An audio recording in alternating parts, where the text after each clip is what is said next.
Kedatangan Bill Gates disambut secara hangat oleh Presiden Prabowo Subianto setelah sebelumnya disampaikan Prabowo bahwa permintaan Bill Gates untuk datang ke Indonesia telah ia terima sejak bulan November 2024 lalu.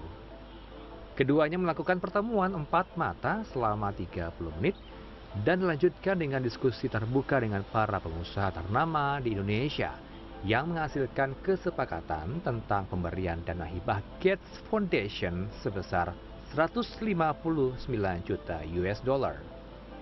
159 dana hibah itu diantaranya 119 juta US dollar untuk kesehatan, 5 juta US dollar untuk pertanian, 5 juta US dollar untuk pengembangan teknologi, dan 28 juta US dollar untuk bantuan sosial lintas sektor di Indonesia. Di depan Bill Gates dan pengusaha Indonesia, Presiden Prabowo memutuskan untuk memberikan gelar bintang kehormatan bagi Bill Gates karena komitmen dan dedikasinya untuk kemanusiaan di Indonesia dan dunia. I just announced that I've decided to convene our council for the national awards and to award Mr. Bill Gates for his contribution to the Indonesian people and the world humanity as a mark of his commitment, dedication to humanitarian causes. And we agreed that I will try to do it in September in New York during the United Nations season. So I think this is a lot, not a lot, all of us will be in agreement that you really deserve this for your contribution to the cause of humanity. Tak hanya soal pemberian gelar bintang kehormatan, Indonesia juga menawarkan Bill Gates untuk duduk di posisi Dewan Penasehat Danantara, seperti yang diungkapkan oleh Menteri Kesehatan Budi Gunadisadikin dalam kesempatan tersebut bersama dengan Ray Dalio yang sudah mendahului duduk di posisi tersebut. And I wish Pak Bill, you can sit at the board with Pak Ray Dalio, your friends, because Pak Ray Dalio and Bill Gates also sit at the board of a Chinese philanthropic.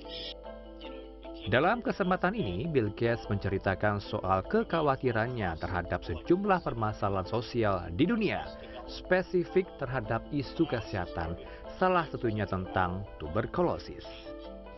Menurutnya, isu penyakit seperti tuberkulosis yang tak dialami oleh negara-negara kaya membuat penyakit ini tak diberi perhatian secara khusus oleh pemerintahnya dalam pemberian diagnosa, obat, maupun vaksinnya.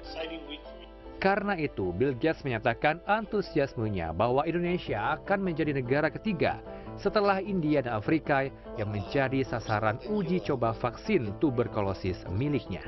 We need a tuberculosis vaccine, and in fact, the trials for a tuberculosis vaccine have started, including with a strong relationship here in Indonesia. We have 2 of the sites where we're testing that vaccine are here, and that will help us know how well it works, and then that'll be a benefit to the entire world.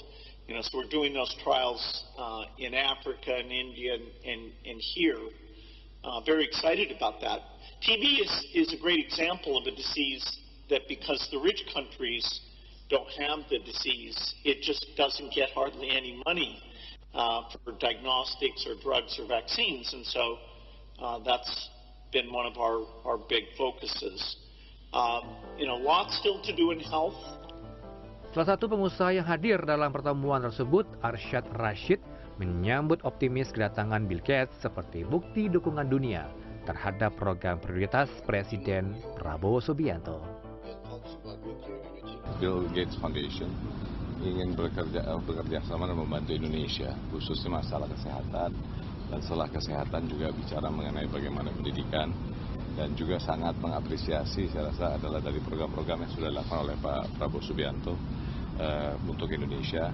Dan untuk itu dengan didirikannya kantor di Singapura akan lebih dekat antara Indonesia untuk bisa lebih membantu Indonesia.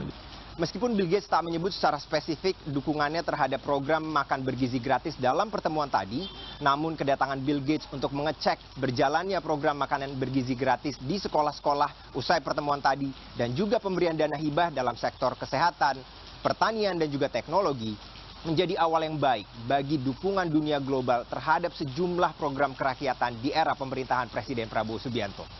Asalkan dana hibah tersebut dapat dikelola dengan baik dan digunakan sebaik-baiknya dan setepat-tepatnya bagi kepentingan masyarakat yang ada di Indonesia. Ausirion Dholu, Devi Fitriani, Jakarta.